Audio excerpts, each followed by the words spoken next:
This Republican husband in Missouri is finding out the hard way. James Brown is a Navy veteran in Missouri. He voted for Trump thinking he was supporting tough immigration enforcement going after criminals.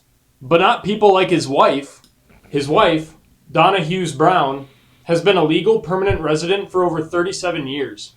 She immigrated from England when she was 11, raised 4 kids here, has 5 grandkids, and regularly volunteers in her community, running food pantries, helping single moms, and she even helps organize hurricane relief drives. But none of that mattered.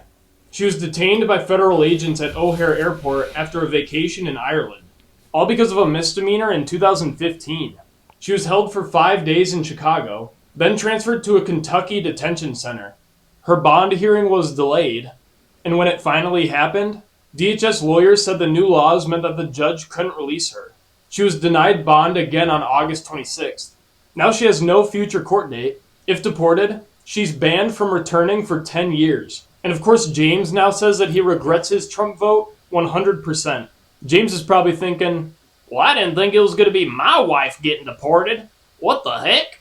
James says the administration isn't targeting the worst first. We've been telling you guys that since the beginning. Right. But you don't listen. Trump made it more than clear that lawful immigrants with minor infractions were fair game. James must really hate his wife to vote for the guy that's kicking his wife out of the country. And now that James is getting what he voted for, his wife has to pay the price. Yeah, and his family is now in ruins, and this is happening across the board. You've got so many families, so many people, so many Americans are just going out here and they're voting against their own interests, guys. And it's only until it starts to affect them and their lives and the people that they know and the people closest to them, that's when they start to care. Aside from that, they don't really care, guys. Like, it really frustrates me to see how many people are being devastated by all these policies, all these laws, all right? And people who didn't even vote for this are being devastated by this. It is so crazy right now. But hey, this is just what's going on right now within America. I got more videos in here that are going to blow your mind. Make sure you hit that like button, hit that subscribe button as well for more great content like this. Let's get to the rest of the video. I just left my church because though they've said like questionable things before, you know, about abortion and stuff, I kind of like overlook certain things because I'm like, because I'm selfish, honestly, right? Because it doesn't apply to me. And I think we tend to do that as a society, like, all right, it doesn't really apply to me, and move on. And then today they're like, to pray over the ICE be safe. They've never prayed over ICE before. They prayed over law enforcement and fire department and stuff, and okay, EMS. Oh my God. And it was a straw. It was like, okay, I'm not coming back here anymore. And I feel terrible. I mean, whatever. It's not a church I want to belong to, but it's like there was little things that they've said before in the past that I just overlooked because it didn't apply to me. And this is the same thing that society does. Everybody overlooks because it doesn't apply to them. Yeah, and it happens all over. I've seen countless of videos of like people within churches where they're up there, the pastors are there preaching about things that are happening within the country. When I say things that are happening, they're praying and hoping for like people to just stop fleeing into the country, people to make sure that the ICE agents do these different things, get them out of the country, like all these different things, all these hateful things. I didn't know. And listen, I'm not about to make this super religious, but when they talk about a lot of these policies and they're like, oh, this is what our religion stands for and all these different things, guys, it really makes me question, like, oh man, it you know what? I'm not going to dive super deep in it, but I will tell you a lot of these churches, a lot of these like, you know, communities, a lot of these people who talk about certain things, I just seriously started to question, like, what do y'all really stand for? My brother was in town visiting me recently. And we have MAGA parents that we haven't spoken to in 8 years because, again, they're MAGA parents. My brother seems to think that's like, oh, we could agree to disagree. Oh, we can move past it. Oh, we can meet them where they're at. I'm not like that. I don't feel that way. But I do have a relationship with him, and I do love him, and he is not MAGA. So for his own benefit, I went and sat in support while we had this, like, weird dinner with my parents, and I was very shocked and also reassured to find that 8 years later zero personal growth has taken place. I mean, we're talking like, this is almost a decade, okay? And everything that happened economically and everything that happened politically and even just like what we may have gone through in 8 years as individuals, they are the same people. Just total problematic behavior. Racism, homophobic, fucking sexist, misogynist, the whole 9 yards. Like, they are completely brainwashed by legacy media. Completely. There is zero critical thinking going on at all. And you can see where my mom, like, the gears are kind of trying to grind, but they're not quite making the cut because the machine is just so very old and outdated, and those skills have never been utilized. And I just, like, for anybody out there who's wondering, like, when this whole nightmare is going to be over and when they're going to get their parents back, like, when are we going to see the end of this train wreck? It's when the boomers expire. When the conservative boomers expire, that is going to be the end of it. Your parents are not coming back. Those people are gone. You may as well go ahead and let that shit go. Neither do I think the MAGA movement is ever going to stop either. Like, I truly think, like, do y'all remember January 6th? Do y'all remember last time that Trump, like, lost an election? And like, I don't think, and I'm not fear-mongering, I'm just telling you, I gotta say it, though.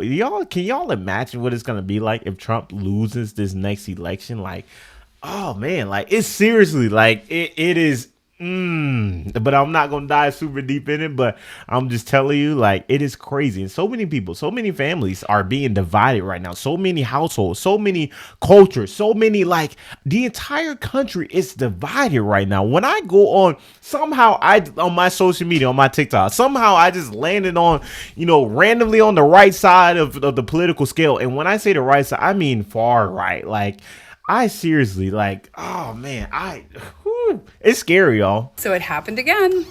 Another Trump supporter calling me because they're so upset about the immigration situation.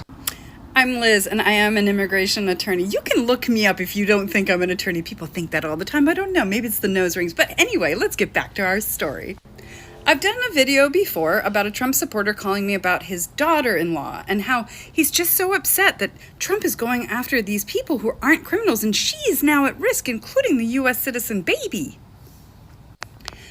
But this one might be even more ironic because it's a business owner in Utah. He voted for Trump and now he's losing his entire crew. And he's calling me. Because he's sad because these aren't criminals. They're good people. He really wants to try to help one of the women get back from Chile. Yeah, and then I'm going to dive back into I forgot to mention this in the first video. Yeah, they're not targeting criminals. They're not targeting the people who, like, they were talking about. They are going after just the entire group as a whole. Anybody who doesn't have paper, it's like, oh, get them out, get them out, get them out. But during the campaign, do y'all remember? I don't know. I remember vividly because I was like, oh, okay, that actually kind of makes sense. The people who are here and they're out here doing crazy things, right, in the country. The people who are here and not following the rules and whatever. Like, yes, don't get me wrong. People who don't have the papers, yes, they're not following the rules either. But I'm talking about the people who are here and, oh, man, you know what? I can't even justify it anymore. He knows that his worker's going to leave to go be with her soon if he can't get her back. And I got to inform him that just because they have 2 U.S. citizen children don't mean diddly squat. I voted for Donald Trump. And why did you cast that vote?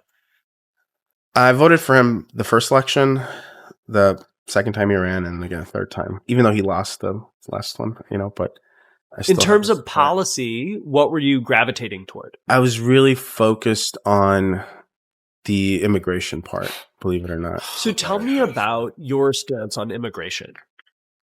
From my heritage, my Mexican-American heritage, immigration is very important to me. It's been very important to our family. The misconception we have with immigration is that we should just let everybody in, right? But I also believe there needs to be a proper way to do that as opposed to just bringing in anyone that decides to want to be here. Who'd you vote for? Now, of course, context matters, right? Context matters in pretty much every situation. But why does he care so much about immigration? Why is this something that, like, oh, immigration is the reason why I'm supporting Trump, right? Like, why? I always ask these questions, like, why? What does that have anything to do with you, your business? As a matter of fact, he is a serial entrepreneur. They said it at the beginning of the video. I know you guys probably can't see it up here. I'm gonna show it to you.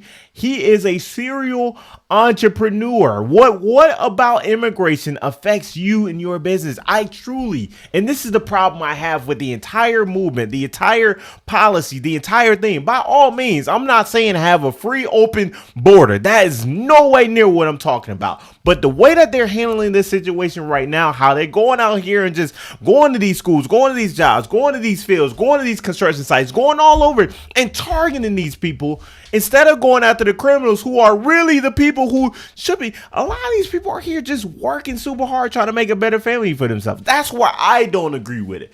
Specifically in this situation right here. He's a serial entrepreneur.